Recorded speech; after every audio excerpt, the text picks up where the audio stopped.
Okay. Well, hello everyone. This is the meeting for Cross Creek Road. This is actually the second of two meetings. Today is January 3rd, 2024. We're meeting virtually only at 5:30 p.m. Let's jump right in. So I think most of you have already seen some of this material, so we won't spend quite as much time on it as we did in the first meeting, but by all means, we'll have the opportunity to answer any questions that happen to come up. So traffic calming, to reiterate, is a residential street program. Cross Creek is a residential street, so you are applied to the program, evaluated for traffic calming potential, and then selected based on the data we collected and analyzed. We mainly focus on physical solutions to speeding and dangerous driver behavior. So that's more like vertical measures, speed cushions and things, less about signage and enforcement. And the primary goal of the traffic calming program is speed reduction. The traffic calming in general comes with kind of 3 E's. That's education, sort of what we're doing here now. Also, talking to our neighbors, discussing safe driving, things like that. Enforcement, so that is really up to MNPD or Nashville's police department. Unfortunately, they can't be everywhere, so it's not our intent to rely solely on enforcement to control speeding. And ultimately, that leads us to engineering. That's really the piece of the puzzle that NDOT has the most ability to affect traffic in Nashville. So we come up with an engineering design for traffic calming, and we'll dig into the details of that later on in the presentation.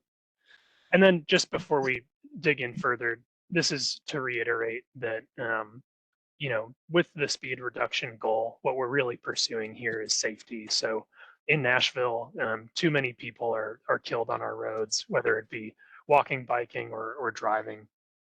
And ultimately, we're trying to reduce speeds to reduce the number of lives that are lost or injuries that are experienced. This infographic kind of reviews the hopeful results of that. So roads where folks are driving like 35, 45, as we can see, have a much lower probability of a pedestrian who might be struck surviving that incident. So that's really why it's important, but we can move on. So Cross Creek Road was selected out of a pretty large pool of applications. Currently, there are over 500 in the queue waiting to be selected or evaluated. And the summer of 2023, we selected 85 neighborhoods to be in the program. Y'all were actually part of the previous selection, so you were in the top 25 of those selected in February. But all that is to just say that this is a program that's in pretty serious demand. So it's both kind of a good thing and a bad thing that you all were chosen. Good because you'll get some solutions potentially, and bad because those solutions are necessary.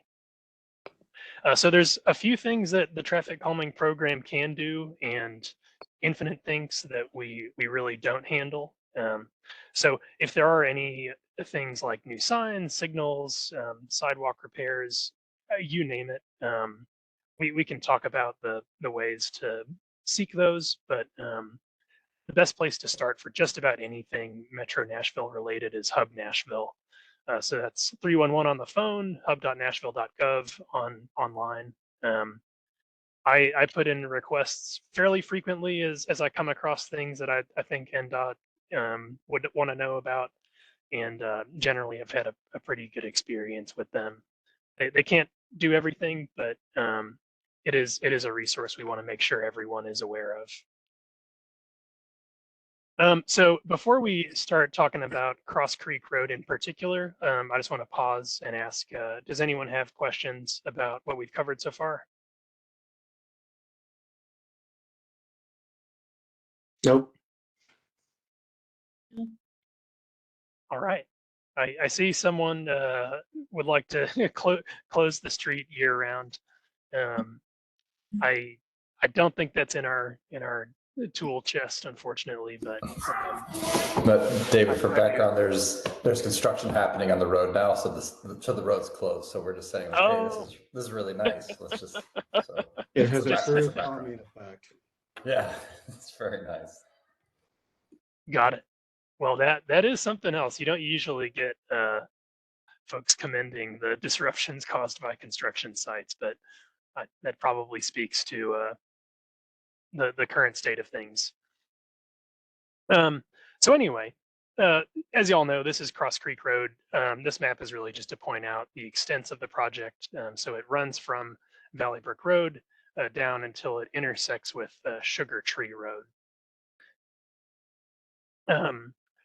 We talked a bit about this in the last meeting, but essentially what we see as a good fit for the street are speed cushions. It's definitely the measure that we employ the most. NDOT tends to lean on these as an option because they basically are agnostic to folks obeying them. Essentially, it's not like a speed limit or a sign where it's a rule that you hope people follow, but some of them do, some of them don't. They really will affect any driver on the road, and they're really pretty modest in their disruption. You can see the height is like 3 inches, where a typical speed bump would be a little closer to 4, I think, 4 or 5. That doesn't mean they won't, you know, have an impact on someone that's going pretty fast. But point being, if you're going kind of that desired speed, 30, 25, the impact isn't too great. They're really to prevent excessive speeds, but not hinder, you know, people using the road appropriately. They do have an impact that is measured both in Nashville and outside of Nashville. So the chart that we're looking at is data collected from traffic calming projects in Nashville. NDOT did this study, and they were pleased to find out that the average speed was reduced by 9 miles per hour down to 22 or so. And then the 85th percentile speed, that's kind of like a median, but the top 85 out of 100, that was reduced even more by like 12 miles an hour. So these are really encouraging results for NDOT. It sort of indicated to them that you know, this isn't wasted effort on your part or our part. They really do make a difference. We've also discussed bulb outs. So this was an item added to the design after meeting 1. One of the residents who lives on the corner of Valley Brook and Cross Creek pointed out that there was a pretty frequent dangerous behavior at that intersection, basically either running stop signs or taking the turns way too fast. And their driveway was kind of in the line of fire of those things. So we can talk a little bit about you know, exactly what we're proposing, but while we've got the picture up here, I'll just kind of explain essentially the goal of these is to take a wide intersection where you can sort of make large sweeping turns at high speeds and basically just tighten it up with the use of paint and vertical measures. So now we're going to kind of review the plans. In the last meeting, we sort of discussed the concept in high-level terms. These are the construction drawings that would be delivered to the contractor. So we show, you know, kind of exactly where the cushions are going in feet, and then detail what our bulb outs are going to look like. But before we do that, any questions about kind of the measures as a general concept? I have a question. So when you say speed cushion, and I'm sorry, I was not able to attend the first meeting. Mhm. Is that different than like the really sharp speed humps, like that are on Overhill, that are really narrow and people end up just driving around them if they can? I would have to look up over hill. Give me just a second. Is that, well, you can see my screen. So the speed Yeah, cushions were, Yeah, Overhill has speed cushions, okay. from what I remember. Yeah, so I'll kind of elaborate a little bit on what these are for. They're not intended to be super sharp.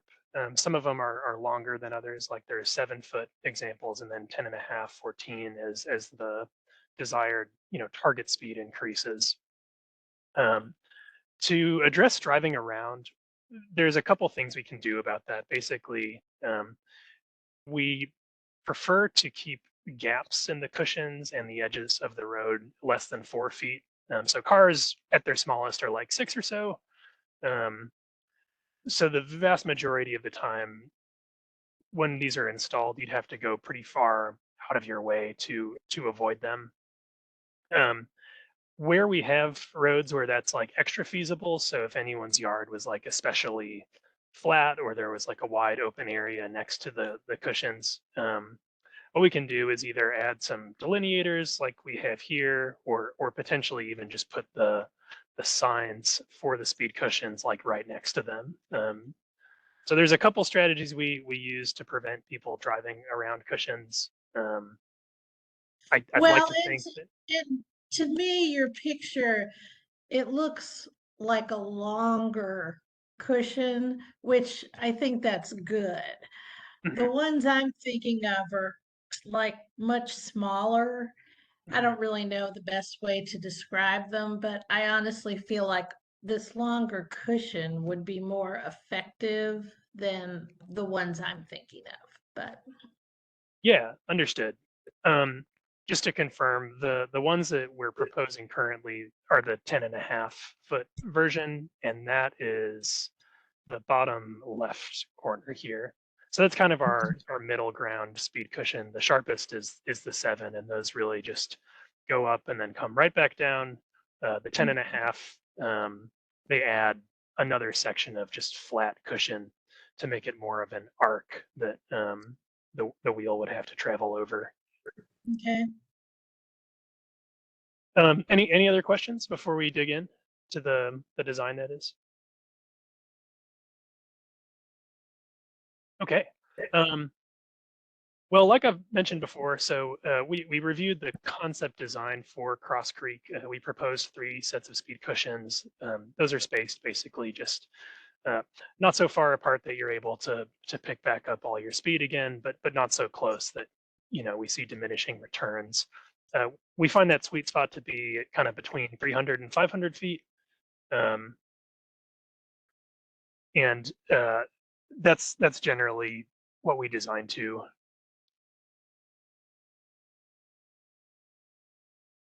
All right. I see Drew's question. I will answer it in just a second.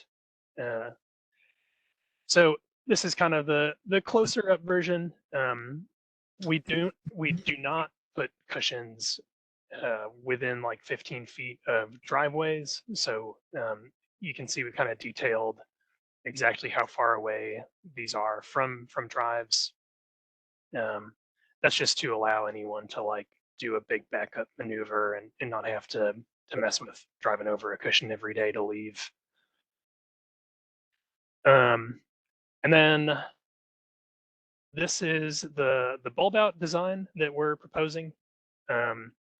So I'll just sort of let y'all take a look at that for a minute, and then it sounds like we can maybe discuss a little bit about why certain decisions were made.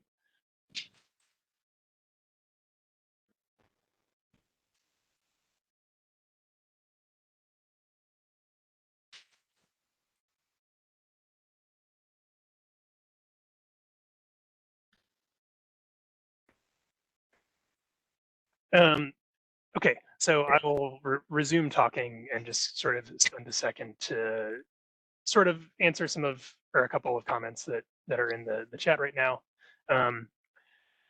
As far as bulb outs go, I think that most people in NDOT would prefer to be able to do permanent installations with concrete. these are permanent, like they'll be restriped this way, and as roads get repaved. But it is not as durable or impactful as like a concrete curb might be. That much is obvious. The reason that the traffic calming program mainly stays away from concrete is just the length of time and disruption of that kind of construction project versus one that's done with paint and kind of quick build materials like bolt down delineators or speed bumps. So I guess all that is to just say, you're not wrong for believing that the concrete version of this would be more impactful to enforcing vehicles to use it correctly. But unfortunately, that's not something that we're able to do as part of this program right now. I do think it's important to pilot things like this as we can and sort of just demonstrate that claiming space in large intersections is a viable thing to do. So I guess all that is to just say, I think this is the best we can do right now, but I definitely don't discount the desire for more robust versions of this. I have a question. Please. What is the profile of the speed bumps you're showing in the bulb out? That is a good question. So I believe those are 4 inches. Essentially, unlike speed cushions, we don't want people to drive over these. Essentially, we expect cars, trucks, you name it, to use the lanes and the intersection space that's allocated to them. Certainly, if you drove over the speed bump, it would not be the end of the world for whoever's driving. But essentially, the idea was to reduce the benefit of taking a turn fast or really wide like that.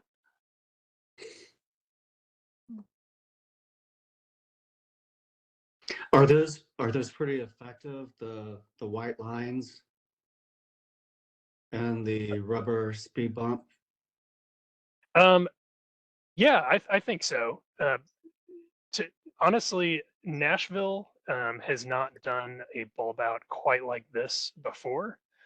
Basically, what we're wanting to try is kind of this, like, it's called right turn hardening approach for bulb outs. So rather than put a bunch of delineators up to box off the space, they're wanting to use something that is a little harder to damage, and one that's more, I guess, just unpleasant to drive over if you chose to do so. I want to make a comment about this intersection and what you're doing here. I'm all for what you're doing. I just want to say that I frequently come from the Green Hills area going, I guess, north on Cross Creek towards Valley Brook Road and then make a left. I live down on Valley Brook Place.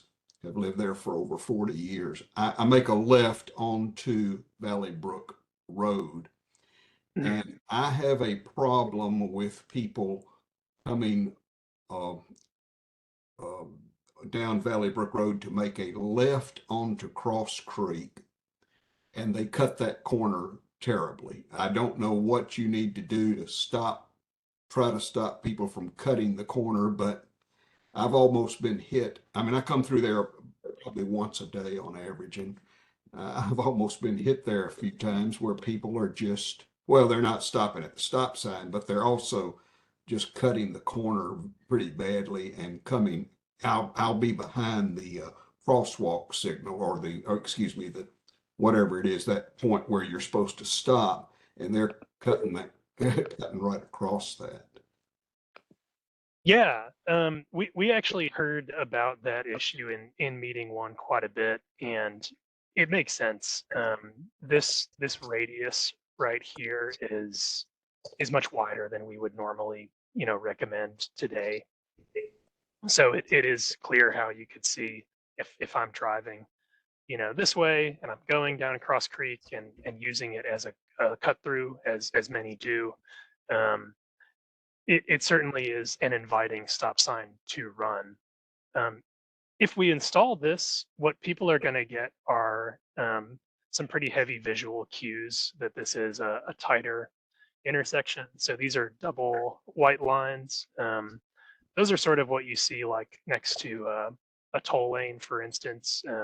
The message intended is that you are not allowed to cross these, under any circumstances. That's kind of what a double white line means.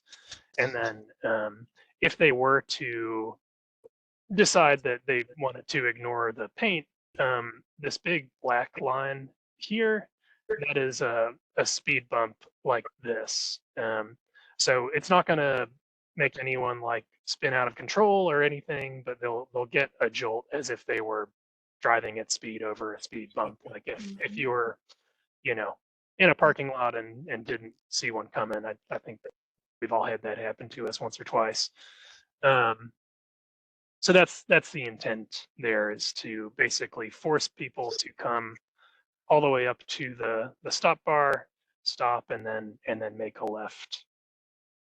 We are relocating that stop line and stop sign, so they'll come up to make a slightly tighter turn than they used to here.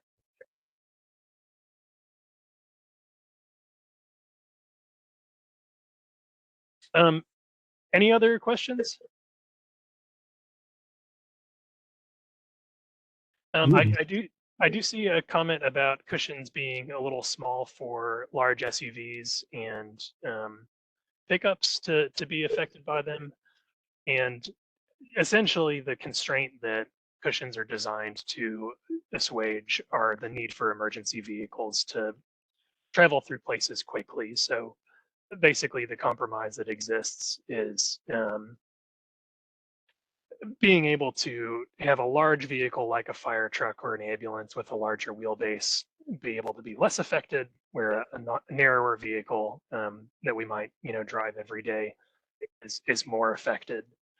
It's definitely not a perfect solution, but there are kind of competing needs that are being addressed with those.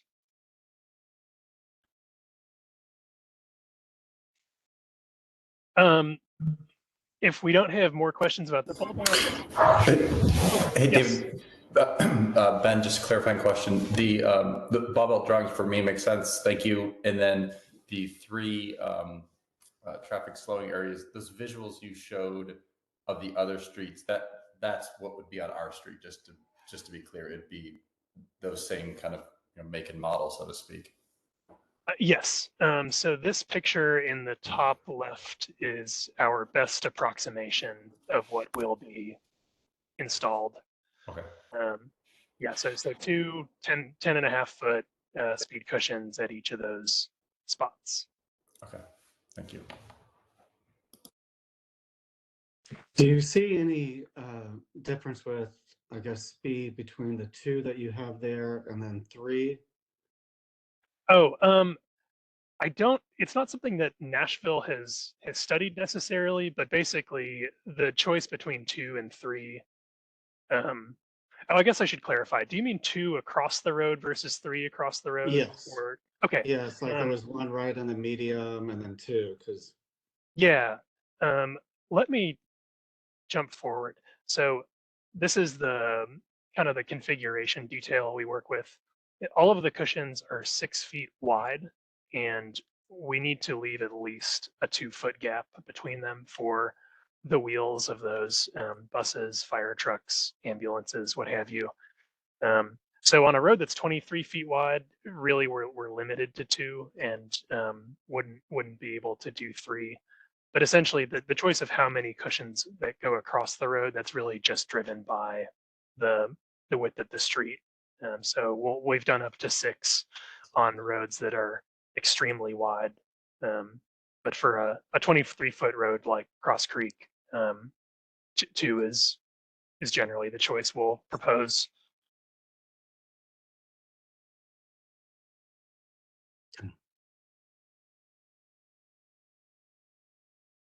Does everyone feel ready to move on to kind of the next steps in the process?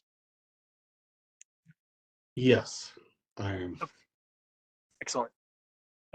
So this is a flow chart for just a typical project in the program. The red circle down at the bottom, that's us. We're in the second of 2 neighborhood meetings.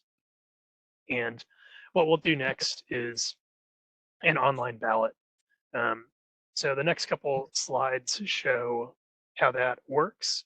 Basically, everyone who lives on the street or owns property with property lines abutting the street will get a mailer similar to the postcard that invited you to this meeting, and that has a unique ID code on it. You can either vote online and sort of enter your information, your address, your code, say yes or no. You can also call NDOT and they'll be able to help anyone submit a vote if they'd prefer to do it over the phone. The threshold for passing a project is 2/3. So if 66% or more of those who vote yes, the project will succeed and be put into the queue for construction. But to reiterate, it's not out of everyone on the street. It's just out of everyone who votes. So if 3 people voted and 2 voted yes, that would be a passing project. This is the zone. So Cross Creek is pretty small, but basically all of the houses in yellow were both invited to this meeting, and we'll send a postcard to whoever owns those parcels. I'm not sure this is the case for anyone here, but if you owned like 3 or 2 properties on the same street, you'll only get 1 vote. We do limit that. Vacant properties are ineligible. I don't think there are any vacant properties in this particular ballot zone. And then any like operating businesses, so commercial properties essentially, those are ineligible as well. Any questions about how balloting works, sort of what to expect on that front? So just to be clear, so the yellow properties are the ones that get a vote. Is that correct? Plus churches and plus, sorry, go ahead. Yeah, the graphic we're seeing is kind of Metro Nashville's like mailing list app. So it's the beginning of the like ballot list production process. So if there was like a sandwich shop on one of these parcels, we would filter it out and not send them a ballot. Okay. So I guess in most cases, we wouldn't say definitely yellow properties vote. It's more to just kind of explain how we start the. Yeah, I mean, to be perfectly clear, I'm going to drum up votes. So I just want to make sure I know who's getting offered, and I want to make sure that I chat with them. Great. Yeah, and NDOT is perfectly willing to send out the list if anyone requests to see it. So if that's something that you'd like to do, just shoot me an email afterwards and Okay. we'll get it. Will do. Thank you. Of course. Any other questions? I have kind of a general question, if you're Mhm. ready to move on to that. Sure. I actually live like 1 street over. I live right at the corner of Sugar Tree and Kenway. And we are affected a lot by pass-through traffic as well. A lot of people heading toward Green Hills will come down Abbott Martin, cut through our neighborhood, and then try and take a left on Cross Creek. We have also submitted several requests to be on the list for traffic controlling improvements. And we have not gotten approved, but I do have a question. Several of my neighbors, along with people who live on Abbott Martin and the Abbotsford neighborhood, because people just come flying down that hill and sometimes just shoot through that light at Cross Creek and Abbott Martin to try and get some type of a slow down helper on that downward hill. And we received information back that something to the effect that that was considered a really high traffic area and not applicable for neighborhood processes, but that something would be happening there on Abbott Martin at some point in the future. And I was just wondering if you knew anything about other traffic calming measures in the general Green Hills area. Yeah, that's a great question. So what I have pulled up here is NDOT's traffic calming tracker app. So basically, green projects lines are all ones who have been selected for traffic calming, but not having had any installed. Purple are streets that have applied but have not yet been selected. Try to find some blue ones. Blue are streets that have been installed. So confirmed, Abbott Martin and Sugar Tree are both in the queue. I think that Abbott Martin, to reiterate your point, is probably experiencing too high of volumes for speed cushions to be a viable option. And basically, the main reason for that is these products have a warranty on them that is not valid if you cross certain thresholds. So if a road has more than 5,000 vehicles per day, basically no one's making any guarantees that they're going to hold up for their intended lifespan. So essentially, Metro is not wanting to put anyone at risk in that situation. Like if they were to wear out in a way that caused an accident, that would be a major problem. So I think that on Abbott Martin, that probably won't be the solution. I can look up and follow up if it's in kind of a pilot program. I know that NDOT is experimenting with a few streets that are higher volume than speed cushions can allow, and sort of looking into what else can we add to our toolbox to address, what still is a speeding problem, but using something that's more tailored to the situation. Yes, that's exactly what the email we got referenced, that it would kind of be something different, better, because the people that had put in that proposal said I know walkability is a big thing at the top of the list for our current mayor. And they said, sometimes we're taking our life into our own hands to try and cross Abbott Martin to get to the things we'd like to walk to in the Green Hills area. So. Yeah, no, I mean, I'm right there with your neighbors who have that as a priority. Unfortunately, sidewalks, crosswalks, those are not really in the traffic calming realm. Certainly, NDOT does do them, and requests to that effect via hub and otherwise. Hopefully, will add some momentum to that desire at this particular spot. But it's not something that we'll be able to do with the speed cushions and kind of that speed reduction arm of the department.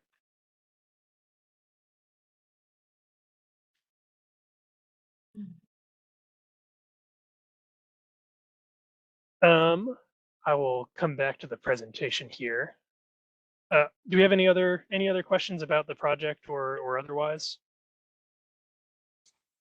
I wanted to ask one other thing. I was not in the first meeting, so we're probably past this point, but I just wonder how much more effective. I mean, these speed cushions are great for slowing down people down, but they also are inconvenient if you're going over them a lot because you live in the neighborhood and you're making a lot of trips. I just wonder what the effectiveness of 2 of those sets of cushions in that stretch would be versus 3. I mean, can't you get 90% effectiveness with 2 instead of 3? Maybe not. I don't know.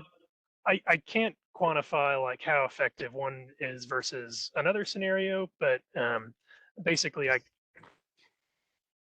do know that the guidelines we follow to design these have been studied pretty extensively, and essentially that 300 to 500 foot range, that is kind of the distance, the upper limit of that is about as far as you'd put them apart and still expect drivers to continue going a reasonable speed between the cushions.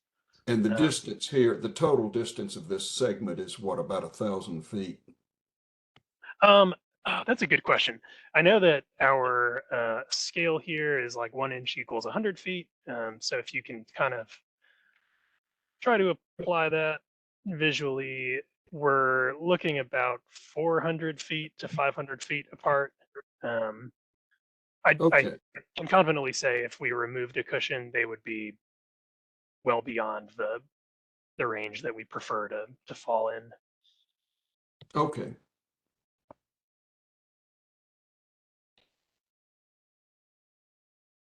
Anyone else?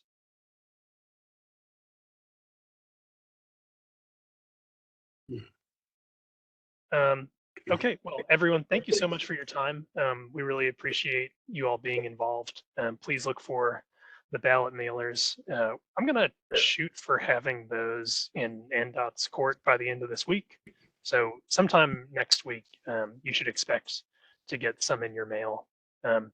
By all means, if you don't get one, let us know. Like if your neighbor does and you don't, we want to know something's gone wrong. Just go to Ben. Right, Ben? Just go to bed. I got it. I'm your point person. Excellent. But yeah, that's all I've got. This is my contact information if anyone needs to reach me with questions or anything after the meeting. But, yeah, that's about all I have. Thanks, everyone. Awesome. Thank you. Thanks, David.